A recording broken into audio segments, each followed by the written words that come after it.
Just a fun little fact, the Y in Jabby actually stands for Yeoh, Michelle Yeoh. That's not a joke at all, it's actually quite serious. I just want to let y'all know that if you haven't seen the video explaining the origin of the name Jabby.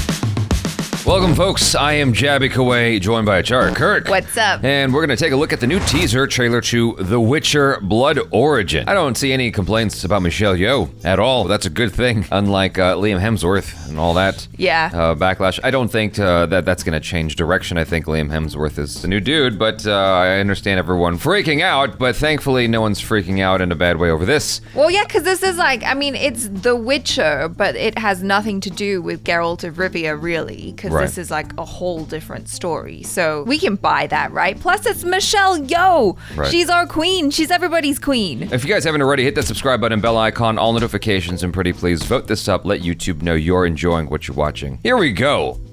Stay with me, oh lover, my heart's filled with worry. Oh, yes. Stay with me, oh lover, the borders are burning. Stay with me, oh lover, my heart is still burning. All beginnings, all ends. Wow.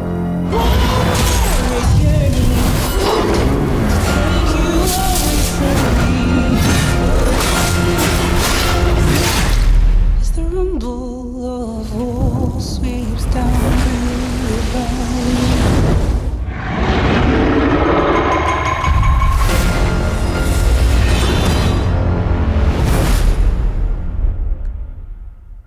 That looks really, really cool to me. Oh, for Christmas too? Hello. Merry Christmas. That's awesome. I really like the look of it. I think the locations that they've chosen look really epic.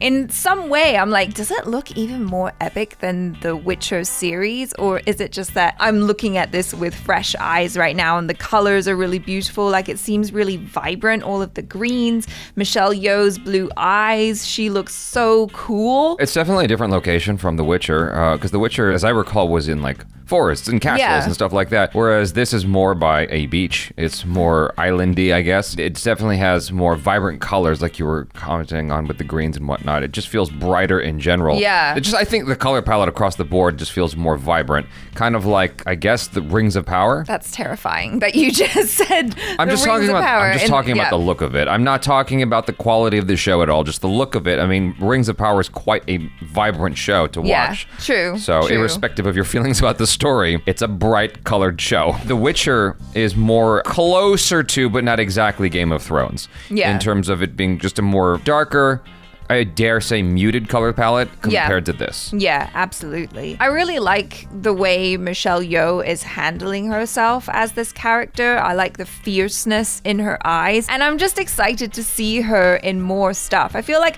2022 has kind of been Michelle Yeoh's year in a way. Like, she's had some amazing movies. Well, even before that with Shang-Chi, right? But like recently in the past couple years, she's just come back so strong, and I really love that she's having a lot more love in Hollywood now. Yeah, I mean, she's been on the comeback for a while because, you know, you had Crazy Rich Asians and then Shang-Chi, Everything Everywhere All at Once, and now this, I suppose. And she's also had other TV shows and films that people didn't pay as much attention to. Animations. But she's been there for a hot minute. I'm a lifelong Michelle Yeoh fan ever since I discovered her. And, you know, anything more with her, I'm happy to watch. The only thing is with this, I couldn't really tell what kind of character she was. I guess she's also a witch. She's an elf. I got that much from the blurb. I think the whole storyline is supposed to be about how they made the first Witcher.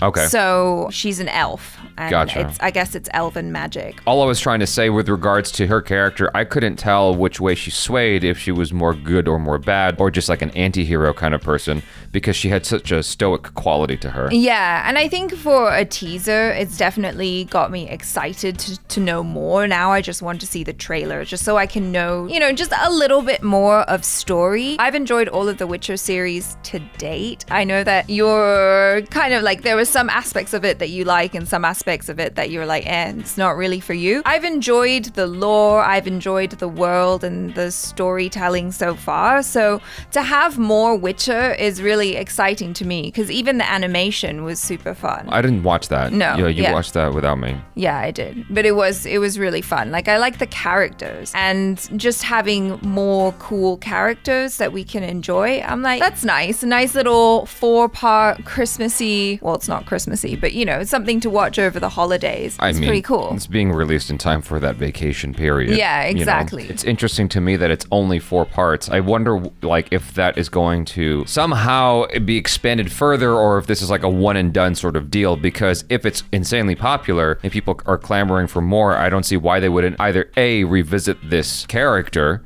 and expand on her story, or B, try to find a way to bring her into the main storyline, if that's even possible. Yeah, I don't think it is. Well, you said she's an elf, and so elves live... Yeah, I don't know the lore of The Witcher because obviously every IP has their own set of rules, you know, like... I think that they can do whatever they want, honestly. Yeah, no, of course they can. Of course they can. But I think it's kind of fun that with the Witcher franchise so far, they can choose to highlight specific characters. So far, we've been following Geralt of Rivia's story, but then in the animation, we got to learn more about his mentor. And then here, we're getting to learn about the origin of Witchers. I suppose the possibilities are endless. You could just kind of mine this as much as you want until people are like, yeah, I'm not interested in this anymore. Sure. Overall, I think the visuals are really enticing and it's showing us that you're definitely going to get the violence that you're used to from The Witcher, and I just hope that it's going to be an exciting story. I think that Michelle Yeoh is a good pick for this kind of role because you said she's elven. I don't know anything about this, so I'm going off of simply this conversation and the teaser that I saw, but she is a great pick for that kind of character because she has that sort of ethereal, regal quality to her, and that fits perfectly in line with, you know, what we all know about elves and what have you. And it being an action elf, I think that she's even more perfect, more primed for that. And she sort of has this immortality sort of vibe to her anyhow, because she's like in her 60s and she still looks great. I'm very, very stoked to see action from Michelle Yeoh even more in this sort of magical, fantastical setting. I mean, it was obviously a breath of fresh air to have her in that sort of environment, with Shang-Chi. And to take that even further, you know, here, I think is actually a super, super cool idea. It's a stroke of genius on whoever the producers are of this. Like, well, let's get Michelle Yeoh. It's like, yeah, that's the person you get for this kind of role. Thanks for hanging out, you guys. Hopefully you enjoyed this. Do subscribe, bell icon, all notifications, and pretty please vote this up. I'm Jabby Kawai. This is ACHARA KIRK. Peace out.